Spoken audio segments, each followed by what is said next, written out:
اللهم ارزقنا راحة البال يا رب. ناس كتير دلوقتي بتدور على راحة البال بأي ثمن في أي بلد.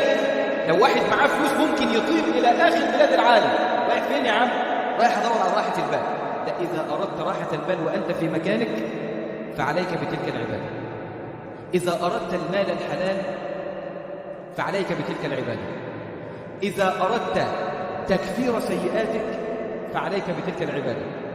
إذا أردت تكثير حسناتك فعليك بتلك العبادة.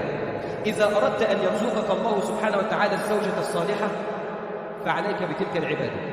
إذا أردت الذرية الطيبة فعليك بتلك العبادة.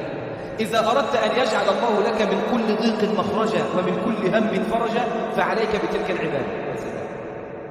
كل ده يحصل من خلال عبادة واحدة. أيوة رب، عبادة واحدة ولكن نتائجها وثمراتها متعددة. يعني هي عبادة واحدة إذا فعلتها نالك الخيرات الكثيرات. عبادة واحدة ولكن نتائجها متعددة. يعني إذا أردت القوة في البدن فعليك بتلك العبادة. إذا أردت الأمن والأمان في الوطن فعليك بتلك العبادة. إذا أردت النجاة من النار ودخول الجنة فعليك بتلك العبادة. كل ده يحصل يا جماعة وأكثر من ذلك بتلك العبادة الواحدة.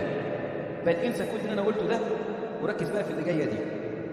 رب العالمين جل في علاه، رب الأرباب وملك الملوك أقسم بعزته وبجلاله أن من فعل تلك العبادة أنه سبحانه وتعالى سيغفر له. الله سبحانه وتعالى يقسم بعزته وبجلاله على أن من فعل تلك العبادة من عباده سيغفر له. وإذا أقسم رب العالمين بعزته وبجلاله فاعلم أن جواب القسم عظيم. اسمع ماذا يقول الله سبحانه وتعالى من خلال هذا الحوار الذي دار بين ربنا الغفار وبين إبليس.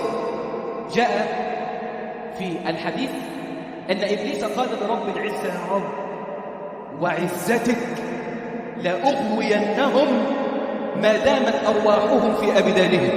إبليس بيقول لربنا: يا جماعة، بيقول له: يا رب أنا مش هسيبهم طول ما هم موجودين في الدنيا، سأوقعهم في طرق الضلال، لن أتركهم ما داموا أحياء. قال: يا رب وعزتك لأغوينهم ما دامت أرواحهم في أبدانهم. ماذا قال الله سبحانه وتعالى لإبليس؟ قال: وعزتي وجلالي، الله، وعزتي وجلالي لأغفرن لهم ما داموا إيه؟